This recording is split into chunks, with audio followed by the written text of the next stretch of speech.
Yeah. Awesome. Okay, so I'll jump in. So for those of you who don't know, Chelsea is the owner of Kōv Essentials, which is a Toronto-based brand that is really redefining the hair and beauty industry. I know that Kov's built a reputation for ensuring that hair accessory space is inclusive for all hair types, and they're working to create sustainable products, which I think is pretty cool. So Chelsea's grown the company from the ground up, but I don't want to give away too much. So Chelsea, I'll start off with the easy question, just the first one. Tell us, when did you start Kōv Essentials, and just tell us a little bit about the early days building the company? So it's actually Cove. People get that wrong all the time. It's just the pronunciation's a little off. I should be the one person that doesn't get that wrong, so I'm sorry about that. No, it's like honestly a common misconception. We started Cove in November of 2020. It was honestly just like a solution-based product initially. It was our cloud clip, purpose for thick and long hair. I have thick hair myself. My mom has thick hair. A lot of my friends have thick hair. And with the cloud clip trend on the rise, we all kind of felt it difficult to find a product that worked for our hair and was cute at the same time. So it basically just, I came up with the idea. I was working at Aritzia at the time, and I was seeing a lot of trends, and it completely took off from day one. Before we even launched our first, I think it was our first or second TikTok video, got like 1.2 million views, which at the time was like insane for us. I was like, oh my God, like did not expect this to happen. So ever since then, it's been a challenge to grow because it's been so quick, and never having experience in this before. It's been kind of like a day-by-day adventure, but it's been great. And we just surpassed, I think, the 6-month mark, which is awesome. That's great. Yeah, good for you guys. So I think that you probably answered this question, but how important was it to be on TikTok to grow your brand? Like crucial. Honestly, I underestimated the importance of TikTok. I really didn't know what could come from it. We scaled to our first 6 figures within just a couple months with absolutely no paid advertising from TikTok. But at the same point, TikTok is really demanding with regards to how much content you have to be pushing out. And that's kind of when we turned over to the advertising side of things, so we could kind of take a step back and focus on other aspects of the business. Yeah, that makes sense. TikTok is really fantastic for organic growth, and it builds up that customer base, but it's not super consistent. And that's the complaint that I often hear. If you're not spending time, if you take a day off, if you don't get around to it, then your revenue somewhat dries up. Yeah, it's honestly, you see it like day by day. You can see the impact of just not posting, or the most difficult part for us was relying on the views to generate revenue. It's just, it's so, like you said, so unpredictable. You don't know what's coming next. Like you can't really predict their algorithm. So is that the most important platform for you, or do you spend a lot of time on other platforms like Instagram as well? I would say TikTok is definitely our most important platform. Just we've grown a pretty big following. I think we have 145,000 followers now on TikTok. Instagram is a lot more difficult to grow on, although I still do love Instagram because it's kind of the face of the brand, I find. TikTok is more the behind the scenes, more casual kind of, people love seeing the whole like small business side of things, whereas I try to represent Cove as a business and not showing that whole behind the scenes on Instagram, because it's like I said, the face of the brand. People love seeing the pictures and the influencers, everything like that. That's for moreover for Instagram, whereas TikTok is just a lot more casual. Yeah, TikTok's a little more documenting the journey kind of style. Yeah, exactly. And people love that. So next question for you. So for a successful e-commerce owner like yourself, what do you do in a typical day, and what's your favorite part of your job? There is no typical day, I would have to say. Usually I first wake up, I'll answer emails, and then I'll go into the office. I try to work from home like 2 times a week, but recently that hasn't really been possible. We're just having a lot of inventory constraints and selling out a lot recently. So can't complain. Been in the office a lot. So answer emails at home, get into the office. I'll usually print shipping labels, look into orders, kind of like see if there's any order notes I need to notice. Honestly, as of recent, I've been checking inventory every day, kind of predicting when we'll need to order more inventory. It's honestly so difficult, like I said, with TikTok being so unpredictable.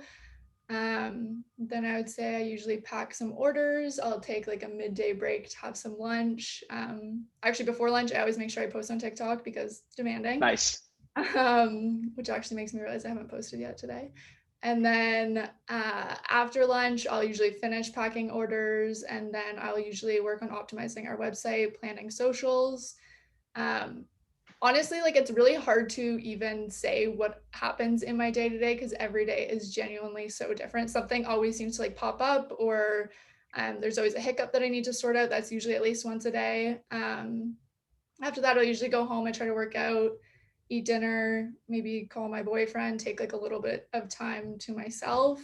And then usually from like 8 o'clock until I would say like 11, I'm also doing work.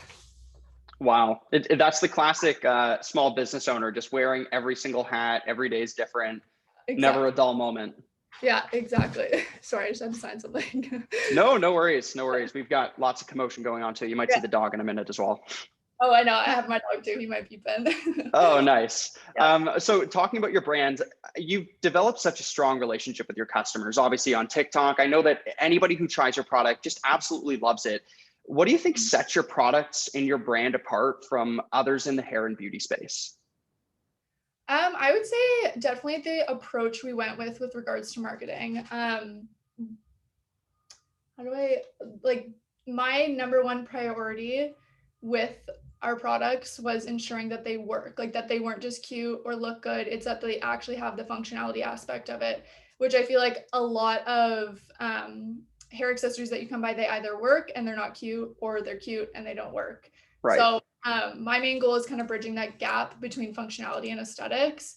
And I think that really comes forward in our products. And it's also just solving a problem for so many people that have had the issue of not being able to have their hair held by a claw clip, which seems so niche, like so minute. But when you actually have that hair type, it's so difficult. And I think it's just like a exciting product for some people that it's like finally like I'll get messages and people are like, thank you so much, like this like changed the game. And it's just you don't even think about that, but then once you start getting that feedback, it just encourages you to do more with regards to inclusivity.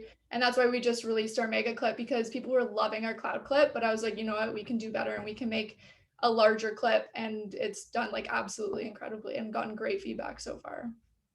Yeah, it might sound like a niche market, but until you start to look at your sales and how quickly your products are selling out, you really realize, wow, there's a serious demand here. And there was a gap in the market that I think you found perfectly.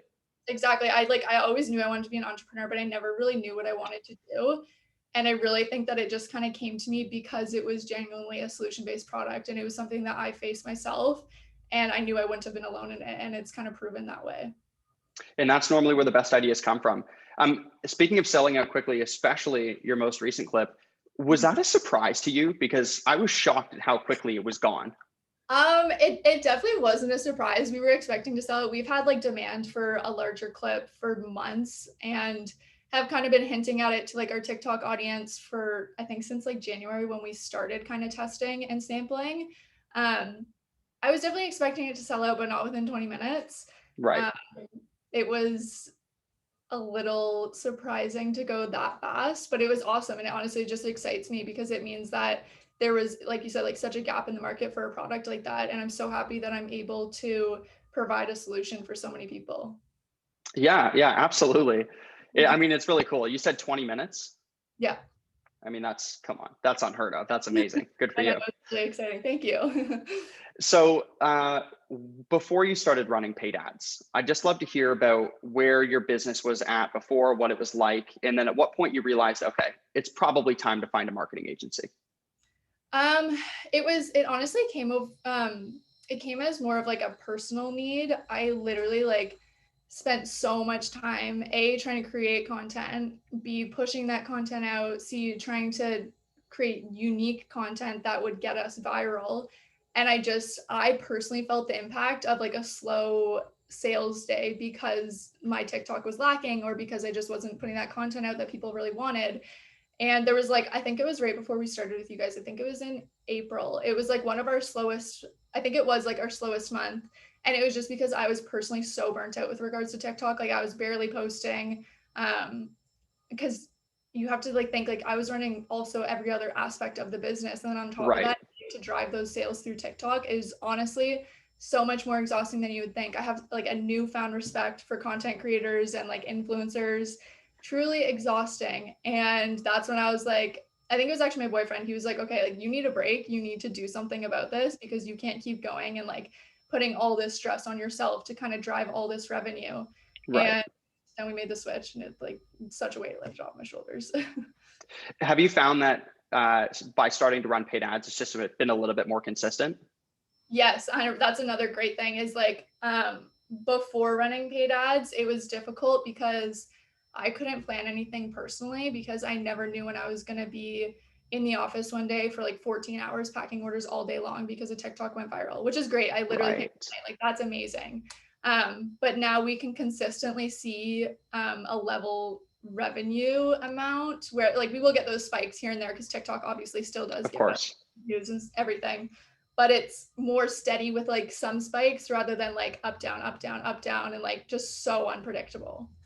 So I guess that's the one difficulty with TikTok is that you get a spike and that's amazing, but sometimes you don't have the infrastructure or the inventory to support it. And then your time is strapped all day packing orders, basically. Yeah, it honestly causes so many issues that you won't even think about. And I feel so bad saying that because I'm so appreciative. And like, I don't want that to come across as like, I feel as though like those orders are a burden or anything. But I just like, it's insane what you do experience when you see that large influx of orders. Yeah, well, it's a true testament to your product, right? I mean, you've done such a good job building it. So it's fantastic that you can get massive orders like that, which is great. Yeah, definitely. Cool. So last two questions for you. First one, what are your future plans for Cove? I get asked this a lot, even by like family and friends and everything, like whether it's just kind of like um, experimental and like if it's just like how long it's going to last. But it is truly something that I want to see through, and I don't see any like end in sight for the future. It's something that I'm going to continue to build and grow. I want this to be like my full-time job. I want it to be my career. So I just want to keep continuing to develop products. We actually might enter like the hair care product space instead of like accessories soon.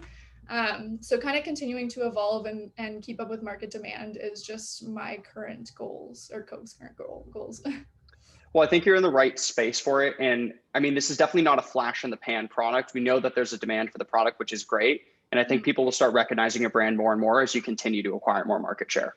Yeah, we actually had a really cool experience. I was in Prince Edward County with my sister and her friends over the weekend. It was her bachelorette party, and there was two girls wearing Cove clips. And then I Oh, posted no way.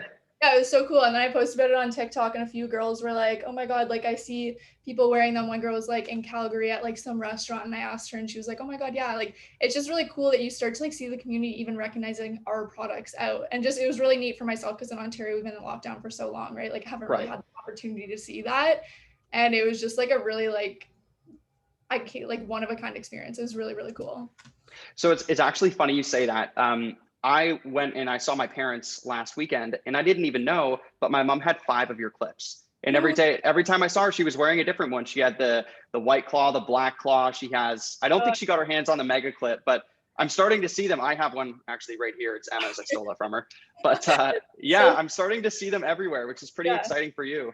that's so cool. Tell your mom thank you. That's so sweet. Yeah, absolutely. No, I told her that we were working together and she was like, oh my goodness, no way. Oh, But that's anyway, yeah, it's cool. I'm sure it's a cool experience to be able to see other people with your products. yeah, it's genuinely like so surreal. It's awesome. So last question for you. Do you have any advice for other e-commerce business owners who are just starting out and trying to reach the level that you've been able to hit? Number one is TikTok. You can For never sure. pursue TikTok enough. Honestly, I feel like I get comments a lot from like other small business owners who are like discouraged because they're only getting like a couple orders a week or a couple orders a month. I like that's still like a couple people who want to buy your product. And I think that shows that there is a demand and maybe you just don't have the right exposure at that point. I always like whenever I get anyone asking for advice, like just this sounds so cheesy, but like literally just don't give up. Like there will be a time when you do get the exposure that you need to kind of pick up and genuinely just spend all of your time. I know that sounds difficult and trying, but spend all of your time trying to get your name out there and your product out there. Use all the platforms that you can. Use TikTok, Instagram, Pinterest. That's been a huge growth platform for us. We like went from like 70 views a month to 2.5 million within 1 month, just Oh my executing. goodness. Yeah, like it's so simple to find what you need to grow. Just do your research, watch videos, take master classes, spend all of your time investing in growth. And I really think that you will see an outcome on it. I think your biggest advantage is probably just dedication and commitment. Yeah, You've 100%. persevered so unbelievably hard Yeah. and spent the time and invested in educating yourself and learning about different platforms. So yeah, I think that's a great tip. Perseverance. It's the Like tip that no it's one not wants to hear, so, but it's the I most know. important one. It definitely is. Like honestly, it's a game changer. If you just put all of your energy and effort into something, you will see an outcome. That's amazing. That's Yeah. amazing. Well, that tops it off for questions for me. Really interesting about Pinterest. We're actually launching Pinterest ads in a couple of weeks for our clients for building out our platform now. So Awesome. that might be worth a conversation in the future. For sure. Yeah. Awesome, Chelsea. Well, thanks so much for jumping on with me. I really appreciate it. And yeah, we'll catch up later on. Okay, great. Thank you so much. Yeah, thank you. Have a nice day. You too. See ya. Alrighty. Bye-bye. Bye.